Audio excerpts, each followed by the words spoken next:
ৰিয়ান পৰাগ হ'ব আৰু স্থায়ী অধিনায়ক। এনেধৰণৰ কিছুমান নিউজ সামাজিক মাধ্যমত ভাইৰেল হৈ আছে। কিয়নো কিছুমান নিউজ অনুসৰি সঞ্জু চেমছন আৰু যশস্বী জয়সৱালে দল চেঞ্জ কৰিব বিচাৰিছে। আৰু কিছুমান নিউজ অনুসৰি সঞ্জু চেমছনে CSK আৰু যশস্বী জয়সৱালে KKR দল ল'ব বিচাৰিছে। যদি দুয়োজনে দল চেঞ্জ কৰে তেন্তে এইটো কনফাৰ্ম যে নতুন কেপ্টেইন হ'ব ৰিয়ান পৰাগ। কিয়নো তেওঁ যোৱা বৰ্ষত এক সুন্দৰ কেপ্টেইনচি কৰিবলৈ সক্ষম হৈছিল। যোৱা বৰ্ষত সঞ্জু চেমছন কিছুমান অসুবিধাৰ কাৰণে তেওঁ কেপ্টেইনচি কৰিব পৰা নাছিল।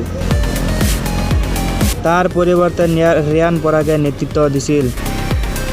তাত তেওঁ অতি সুন্দৰভাৱে নেতৃত্ব দিব পাৰিছিল, যাৰ বাবে RRৰ নতুন কেপ্টেইন হিচাপে ৰিয়ান পৰাগক বাছনি কৰিব পাৰে।